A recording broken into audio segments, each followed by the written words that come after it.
Hello and welcome back to the Casual Fanatic. Today I'm doing a different kind of video. Today's video is I will just want to have a basic short discussion, and I can maybe expand on it and make it into more of a series and have more in-depth views on individual cases. But the video I want to talk about is the PSG curse and the fatal flaw of having bad coaches with world-class players, and how institutions are essential to breeding and making and creating world-class careers and world-class players.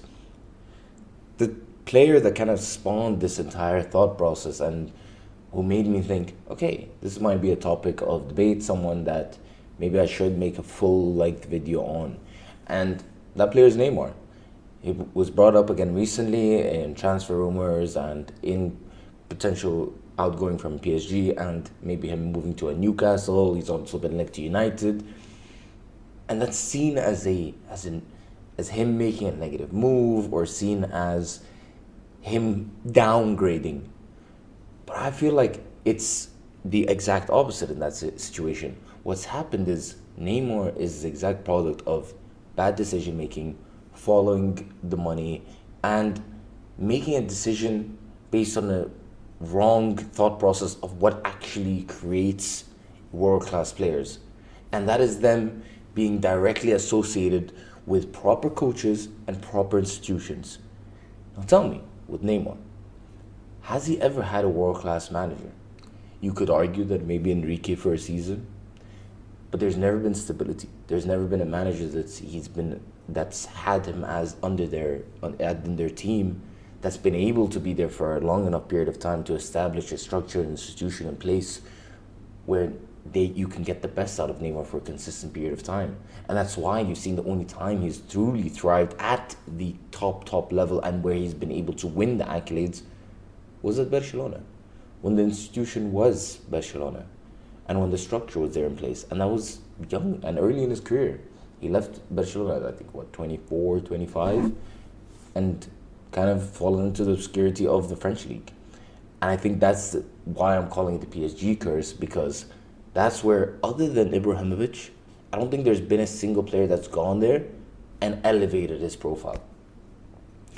Mbappe is the one right now that's supposed to be changing that image around the club.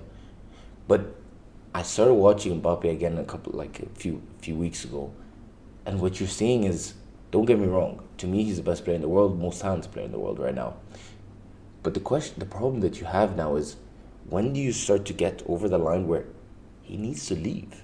Because you're seeing with him, you're seeing with Rafael Leao, you're probably going to start seeing with a lot more of these young players that are not playing in the Premier League or in the Champions League consistently at the highest level at proper institutions with under world-class managers.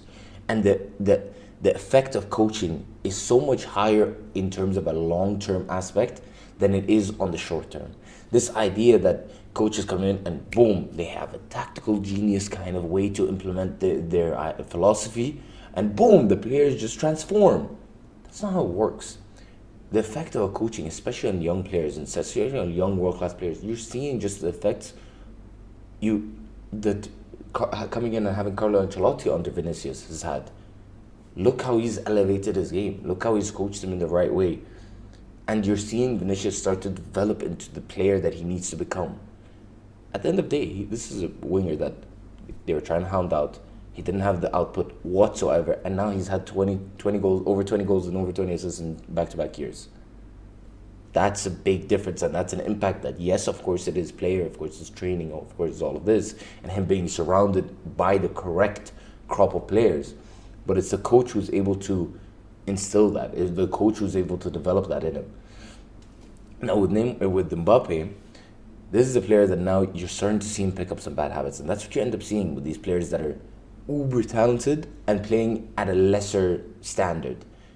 Rafael Leao, Mbappe, they need to make these moves probably this summer, if not at worst next summer. Because by the end of this year, if Mbappe doesn't move in the summer, that means he's going to be 25 going on 26 the next move he has. That means you're almost at the peak years. And with the way he plays, the explosivism that he plays at, these could be the peak years. Because wear and tear usually ends up causing that decline to be a little bit earlier than other players. Of course, there are certain players like a Ronaldo who adapt their game, but you see it with certain players like Aguero. You see that the downfall comes quicker. Now, with Mbappe, it's like you're seeing him develop habits where he's used to having the space. He's used to the high lines and the transitional play. He's getting used to having so much time where he can isolate and stand players up, and he's picking up so many habits of almost stopping on the ball to try and take on his man or whatever. And these are Neymar-esque habits. But Mbappe, as good as he is, doesn't have Neymar's 1v1 ability in terms of dribbling. I know that sounds like a big statement, but the way Mbappe beats his man a lot of the time in 1v1s is still intelligent, but it is reliant on explosivity and pace. Neymar is a lot more tricky.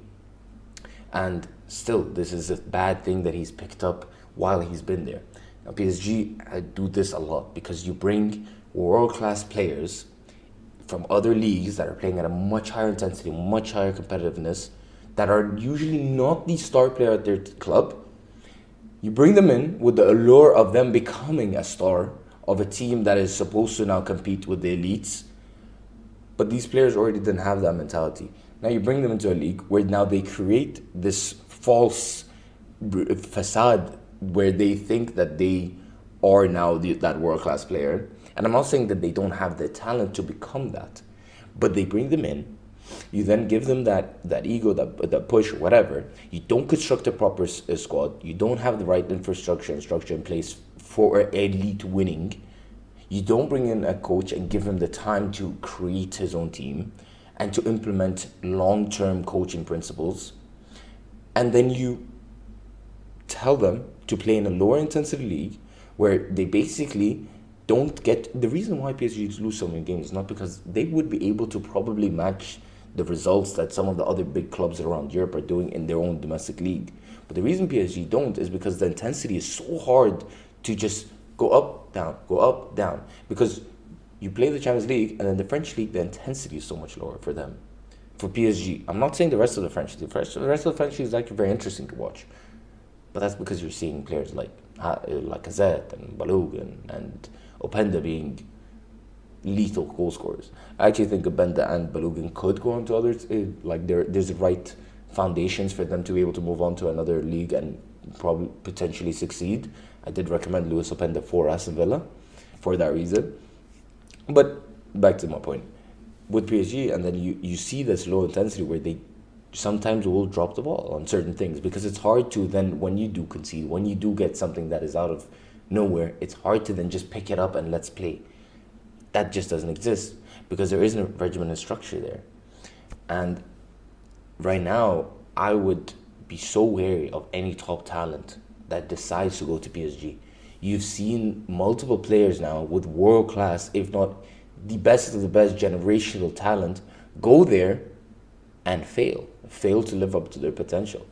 Neymar's career, if you remove a season, one of the seasons at the big success season, Neymar has a failed career. And I love Neymar, I love the talent, but Neymar has a failed career. You didn't end up winning anything with Brazil. You didn't win anything with PSG of note. You got to one Champions League final. With Barcelona, you didn't win anything of note because if you remove that 1 year, this was not a successful career for the level of potential that he had. He was a generational player. He's someone that could have reached the highest of the highs in football. He should have gone on to win a Ballon d'Or. That's the level of player that he was. He didn't reach that. You're seeing it where him, and when you put it in parallel, his career with Salah, Hazard, Bale, a lot of the players that are usually talked about in similar discussions. I do think Salah has now elevated himself a little bit above the other three, but that's due to the consistency over the period of time. And what is the thing that he's had that the others haven't? Consistent structure where the team has been built around him in the right environment at the highest intensity.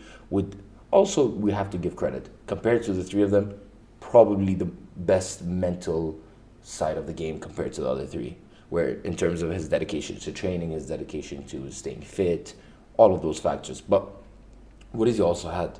A consistent coach over the entire period of time. Bale has had multiple coaches, but also has been in and out, and that's why you've seen the form and the highs go up and down with Bale. Hazard, you saw him succeed under certain coaches, not do as well under others, succeed over others, and now tailed off. But that's also due to injuries and just, I feel like he's fatigued from football. Neymar, bad decision making and bad going to the wrong clubs. But if you were now to ask you the question of order them from talent, you probably go Neymar, Hazard, Salah, Bale, maybe even rotate Bale and Salah. Yet, probably the unanimous best career would be Salah. I would take Salah's career over the other three. Maybe Bale is an argument because there's, 5 Champions Leagues, so 4 Champions Leagues. That would be the only one just due to the sheer amount of trophies, but you're at the best institution. And again, that was a great decision from Bale. You can't really go wrong going to an institution like that.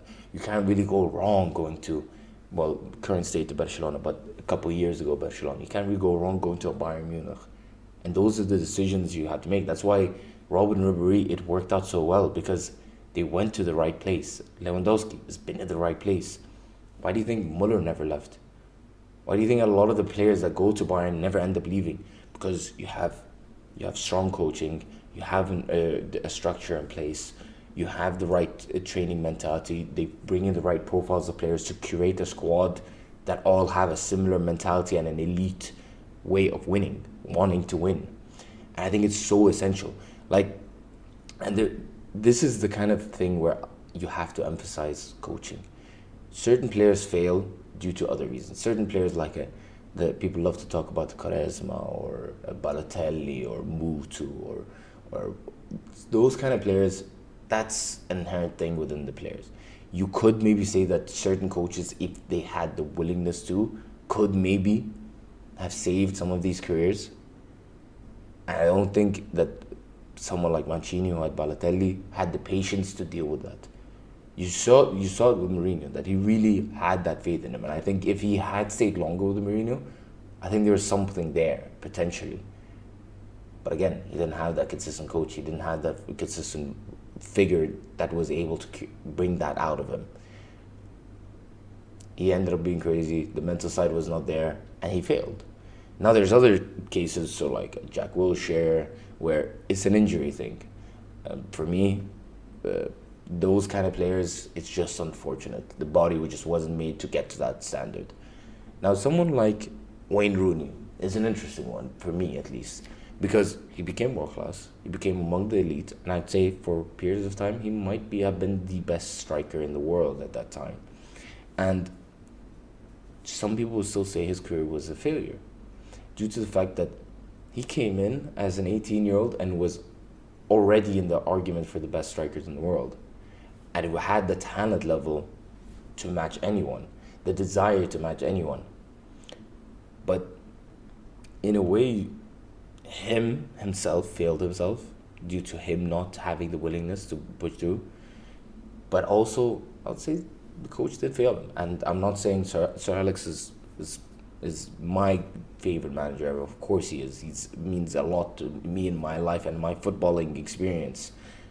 But he's also failed with certain players.